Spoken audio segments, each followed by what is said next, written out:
Very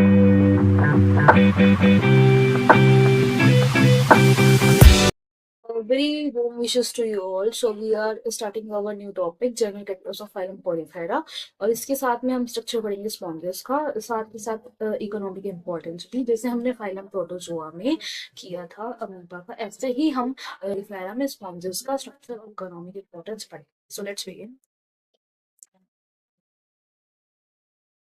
तो अब हम बात करते हैं कि एलियास नाम के साइंटिस्ट थे, जो उन्होंने हमें दिया था स्पॉन्जेस के एनिमल से. रॉबर्ट ग्रैंट नाम के साइंटिस्ट है जिन्होंने नेम पोरीफेरा दिया था. और जो हमारा पोरीफेरा नेम है ये दो वर्ड से आया था. एक है लैटिन वर्ड पोरस और दूसरा फेरोस. पोरस का मतलब पोर्स, जैसे इधर आपको डायग्राम में दिख रहे हैं ये छोटे छोटे पोर्स, तो इन्हीं को बोला हुआ है pores. And member of these phylums basically sponges, और study of sponges is known as parazoology. ठीक है. और फाइलोजेनेटिकली कहाँ से इवॉल्व है, इनका ओरिजिन कहाँ से है, क्वेनोफ्लैजिलेट से. So let's discuss the general characters of phylum Porifera, जिसमें फर्स्ट है हमारा बॉडी फॉर्म और उसका स्ट्रक्चर, की बॉडी का आकार और उसकी शक्ल कैसी है. Sponges have various body form and shape. जो स्पॉन्जेस हैं उनके पास काफी वैरायटी ऑफ बॉडी फॉर्म होती है और शेप होती है. लाइक वास, लाइक ऐसे गुलदस्ते वाला जो गमला होता है उसकी तरह, या फिर इट्स लाइक सिलेंड्रिकल, या फिर इरेगुलर शेप. ठीक है. तो ये हमारा फर्स्ट पॉइंट था कि बॉडी फॉर्म है और स्ट्रक्चर कैसा है. नेक्स्ट इज बॉडी का ऑर्गेनाइजेशन क्या है.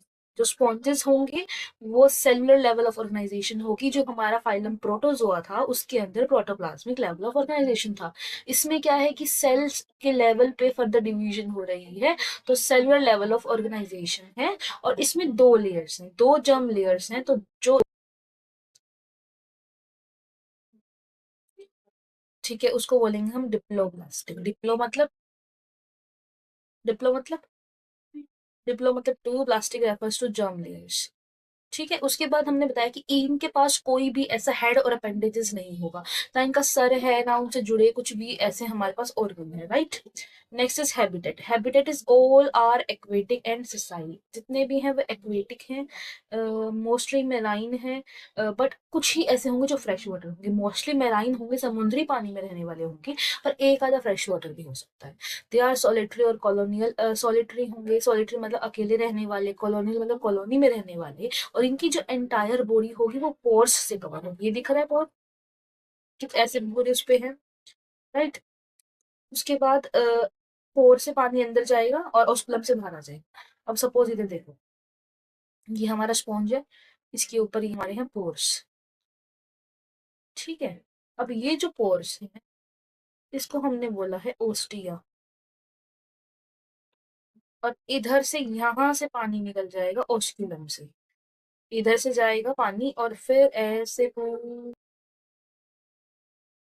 सो नेक्स्ट हम देख रहे हैं स्केलेटन. स्केलेटन जो है इसका इंटरनल होगा टाइनी कैलकेरियस स्पाइक्यूल्स होंगे, सिलीशियस स्पाइक्यूल्स होंगे ऐसे कांटेदार. ठीक है. और लोकेटेड इन द मीजनकाइम के अंदर लोकेट करेंगे.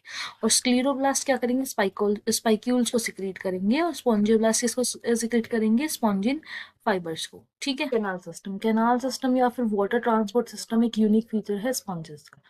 ठीक है. वाटर एंटर करेगा ओस्टिया के साथ अंदर और फिर बॉडी वॉल में जाएगा स्पॉन्जोसील में, और फिर ओस्कुलम से बाहर आ जाएगा. ठीक है. जैसे सपोज ये आपका है स्पॉन्ज, ये हैं छोटे छोटे पोर्स. अब हमने पोर्स को क्या बोला है, छोटे छोटे छेद को हमने बोला है ostia.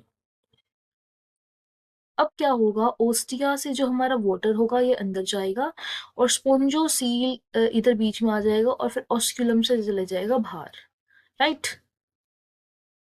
This pathway of water transport is helpful in food gathering. पानी के साथ फूड जाएगा, रेस्पिरेटरी गैसेस जाएंगी और वेस्ट का भी रिमूवल हो जाएगा. कहाँ से, ऑस्क्यूलम से. Coenocytes form lining of स्पोंजोसील and canals. Right. और जो फ्लैजिला होंगे वो क्या करेंगे, मेंटेन करके रखेंगे किसका फ्लो, वाटर करंट का. Next is nutrition. Nutrition is holozoic. पूरा का पूरा ही होल ऑर्गेनिज्म होल इनगल्फ कर लेते हैं. डाइजेशन इंट्रासेलुलर होगी, विद इन सेल्स होगी, और फूड वैक्यूल के थ्रू होगी. यहाँ पे देखो ये है फूड वैक्यूल, इसके थ्रू डाइजेशन हो रही है, कोएनोसाइट्स हैं उनकी हेल्प से. इधर देखो स्पाइक्यूल्स दिख रहे हैं ये कांटे से, ठीक है। Next is respiration and excretion. Respiration और जो इसकी एक्सक्रीशन वो कैसे होगी, कैसे होगी रेस्पिरेशन और एक्सक्रीशन इसकी? रेस्पिरेशन और इसकी एक्सक्रीशन जो होगी डिफ्यूजन ऑफ गैसेस से होगी थ्रू द बॉडी सरफेस, और जो एक्सक्रीटरी मटेरियल होगा वो अमोनिया होगा। नेक्स्ट बात करते हैं रिप्रोडक्शन की। रिप्रोडक्शन होगी इसकी दो मेथड से, सेक्सुअल से भी, एसेक्सुअल से भी। अब जो एसेक्सुअल से होगी बर्ड के थ्रू होगी। बर्ड के थ्रू कैसे होगी, ऐसे बर्ड्स बनने लग जाएंगी, ये बर्डिंग हो जाएगी, अलग से जाके ऑर्गेनिज्म बना लेगी।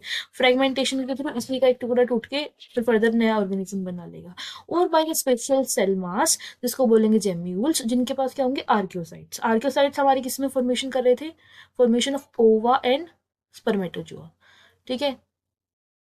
ये अनफेवरेबल कंडीशन में ज़्यादा हेल्प करते हैं। और एसेक्सुअल मेथड से हमने तीन तरह की रिप्रोडक्शन पढ़ी, बडिंग से, बडिंग या फ्रेगमेंटेशन से, ठीक है, और by special cell mass gemmules. Next is sexual reproduction में अगर हम देखते हैं तो स्पॉन्जेस जो होंगे हर्मोफ्रोडाइट होंगे, ठीक है।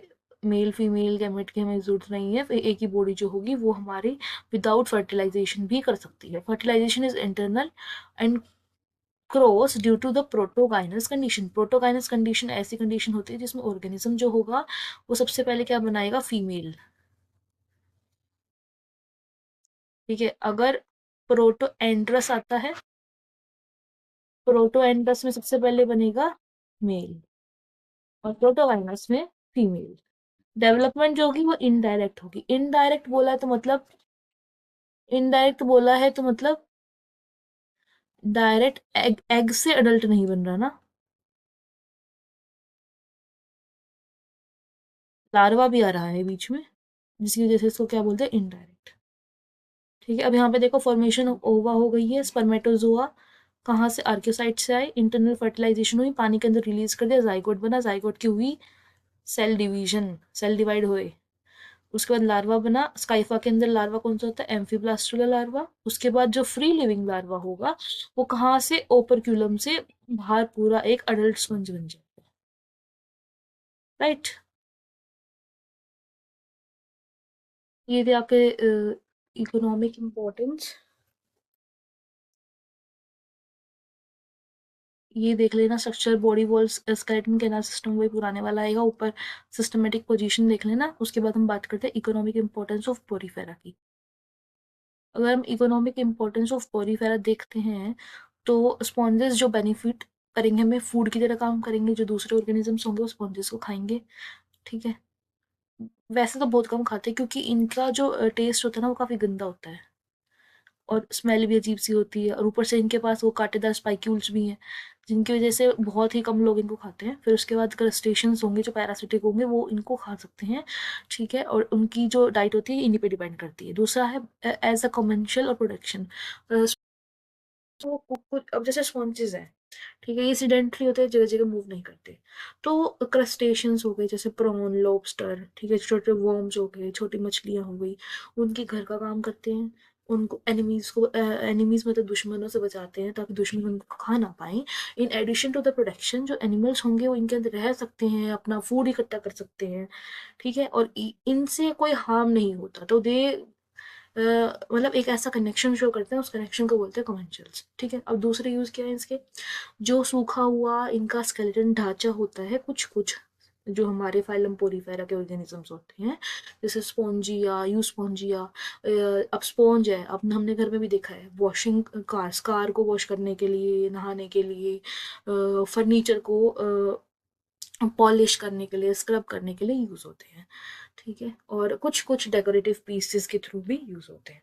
अब हार्मफुल स्पॉन्जेस क्या है, कुछ स्पॉन्जेस जो होंगे वो हमारे हार्मफुल होंगे और डेथ भी कॉज करते हैं, ठीक है, कुछ कुछ एनिमल्स की, कुछ कुछ ही ऐसे होते हैं बोरिंग स्पॉन्ज, जैसे क्लायोना, ठीक है, जैसे क्लाइनो हो गया, वो अपने आप को जो ऑर्गेनिजम्स होते हैं, ऑयस्टर, क्लैम्स, बैर्निकल्स, उन पर अटैच कर लेते हैं, उनके जो शेल होते हैं उनमें छेद करते हैं और उनको पूरा डिस्ट्रॉय कर देते हैं।